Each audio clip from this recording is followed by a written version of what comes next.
वो दरारें, वो जिस्म, वो राज। नया मकान, पुराना सन्नाटा। मुझे मेरा नया घर पसंद नहीं था।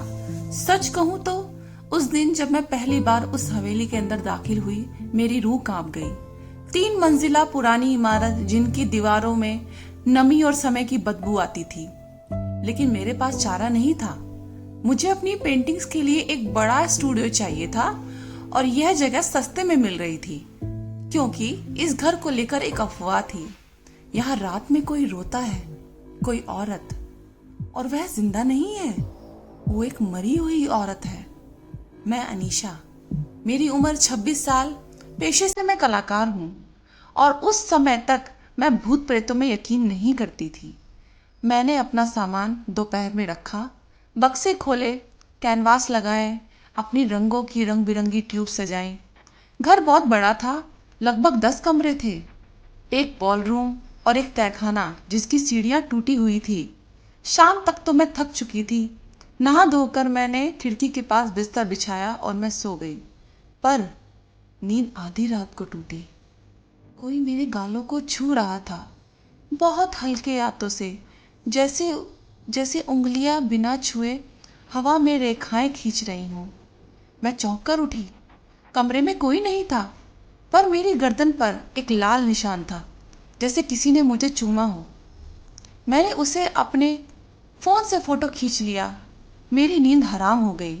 सुबह तक मैं जागती रही और तब मैंने देखा मेरे बिस्तर के नीचे दीवार पर खून से लिखा था, आओ मिलो मुझसे तहखाने में।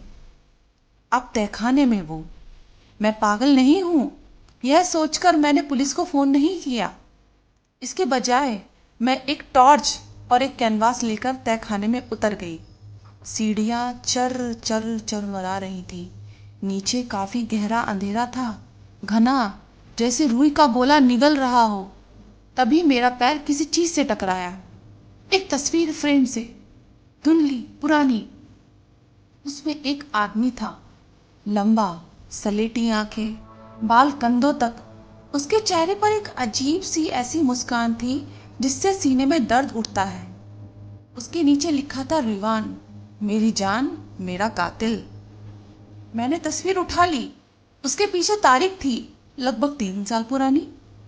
और तभी मुझे उसकी गंध आई, वैसे ही इत्र की महक, जैसे अभी कोई यहाँ से गुजरा हो। मैं घूमी, एक परछाई दरवाजे की ओर भागी। मैं उसके पीछे दौड़ी, पर वो अचानक कहीं गायब हो चुकी थी। लेकिन उसने कुछ गिराया था, एक चाबी, लोहे की पुरानी सी चाबी, जिस पर एक कमरे का नंबर खुदा हुआ था, 401, ऊपर की तीसरी मंजिल पर। रातें अब पिघलने लगी। उस रात में कमरा 401 नहीं खोल पाई, डर की वजह से। लेकिन कुछ और हुआ। लगभग 2 बजे मुझे महसूस हुआ कि कोई मेरे बिस्तर के किनारे बैठा हुआ है, इतनी करीब कि मैं उसकी सांसें सुन सकती थी।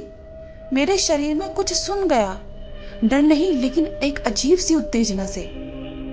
फिर उसने बात की। किसी पुरुष की आवाज थी, धीमी, भारी, जैसे बांस में डूबा हुआ शहद। तुम आ गई? मैं इंतजार कर रहा था। तुम कौन हो? मैंने बिना मुंह हिलाए कहा। मेरी आवाज गले में अटक रही थी डर के मारे।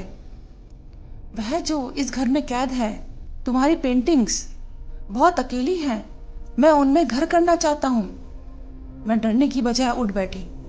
अंधेरे में कुछ नहीं दिख रहा था, लेकिन एक गर्माहट थी, बिल्कुल सामने। मैंने अपना हाथ बढ़ाया। मैंने उसकी छाती छुई, ठोस, गरम, धड़कता हुआ। मैं चीख सकती थी, पर मैंने नहीं चीखा। इसके बजाय मेरी उंगलियां उसके शरीर पर चलने लगी, कॉलर बोन, गर्दन, फिर होंठ। वह सांस ले रहा था और मैं भी। तुम भूत हो? मैंने फुसफुसाकर बोला। मैं कुछ और हूँ। उसने मेरी कलाई पकड़ ली। उसकी पकड़ मजबूत तो थी, लेकिन कोमल भी। उसने मेरा हाथ अपने होठों तक ले जाकर चूम लिया, फिर मेरी हथेली, और फिर मेरे आगे के शरीर पर। मेरा पूरा बदन कांप उठा। क्या तुम मुझसे डरती हो? उसने पूछा।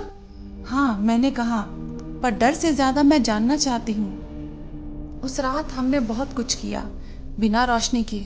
उसने मुझे बिस्तर पर लिटाया। उसकी उंगलियां मेरे शरीर पर वैसे चली जैसे कोई अंधा कलाकार अपनी मूर्ति को तराशता है।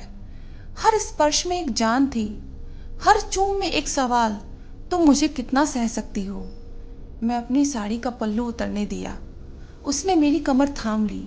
उसका शरीर मेरे ऊपर था, भारी, गरम, आलसी। मैंने उसके बालों में हाथ डाला, उसके चेहरे को छुआ। एक तीक्ष्ण जबड़ा, थोड़ी टेढ़ी नाक और होंठ मुलायम पर फटे हुए। उसने मेरे कान में कहा, तुम वही हो जो मैं ढूंढ रहा था। और फिर हमने एक दूसरे को खो दिया। वह रात 3 बार जागी।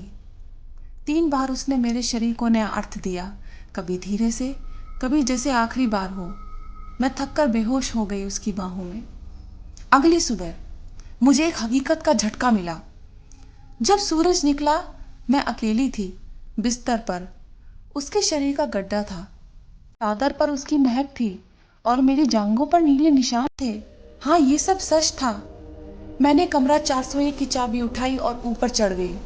दरवाजा खोला तो अंदर एक कमरा था, पूरी तरह से सील था।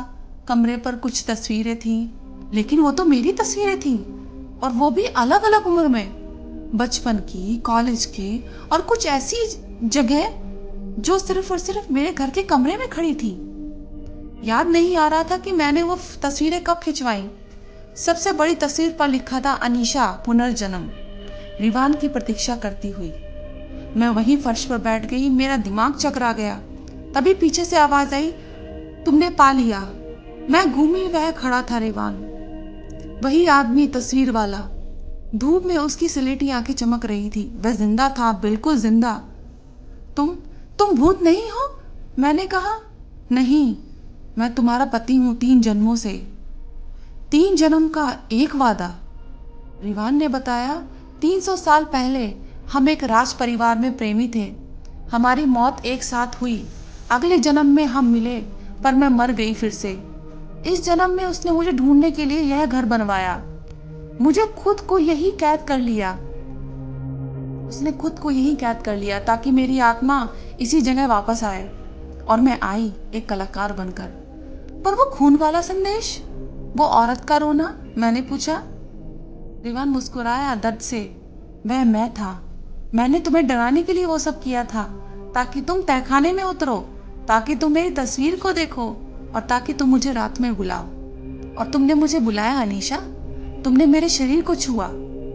तुमने क्यों नहीं बताया पहले दिन? क्योंकि पिछले 2 जन्मों में तुम मेरा नाम सुनकर भाग गई थी। इस बार मैं चाहता था कि तुम पहले मुझे महसूस करो, पहले मुझे पूरी तरह जानो। मैं चुप थी। मेरा शरीर अभी भी उस रात के स्पर्श से जल रहा था। मैं उसकी ओर बढ़ी और बोली। उसके चेहरे को मैंने दोनों हाथों में लिया और मैं बोली, मुझे याद नहीं रिवान, पर मेरा शरीर तुम्हें याद रखता है। अब इंटीमेसी का अंतिम दरवाजा। उस दिन के बाद हम हर रात मिलते, हर बार जैसे पहली बार हो। उसने मुझे नहलाया, मेरे बालों में तेल लगाया, मेरी पीठ पर उंगलियों से कविताएं लिखी। मैंने उसे खाना खिलाया, उसके घावों पर मरहम लगाया जो पिछले जन्मों की तलवारों के थे। उसने कहा। एक रात जब बारिश हो रही थी, हमने पूरा घर रोशनी से भर दिया, संगीत बजा दिया, हमने नाचना शुरू किया, जिस्म से जिस्म, सांस से सांस। उसने मेरी कमर पकड़ी, मैंने उसकी गर्दन। हम बेडरूम तक गए, और फिर मैं उन चीज़ों को यहाँ नहीं लिख सकती, लेकिन इतना कहूँगी कि उस रात शरीर की हर दरार भर गई, हर राज खुल गया एक दूसरे के भीतर।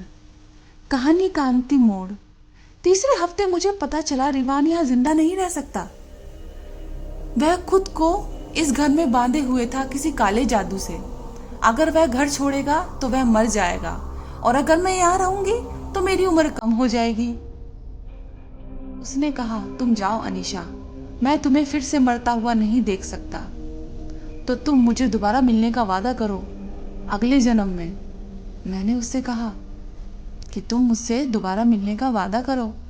उसने सर हिलाया। मैंने उसकी छाती पर अपना नाम लिख दिया अपने खून से, ताकि तुम मुझे भूल ना सको।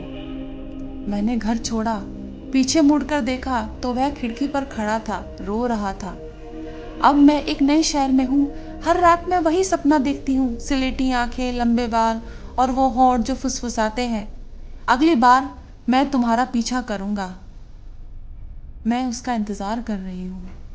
और इसी के साथ मेरी ये रहस्य से भरी कहानी समाप्त होती है। तो दोस्तों, ऐसी ही कहानी को सुनने के लिए मेरे चैनल को सब्सक्राइब कीजिए और मेरी वीडियो को लाइक और शेयर करना ना भूलें। Thank you so much.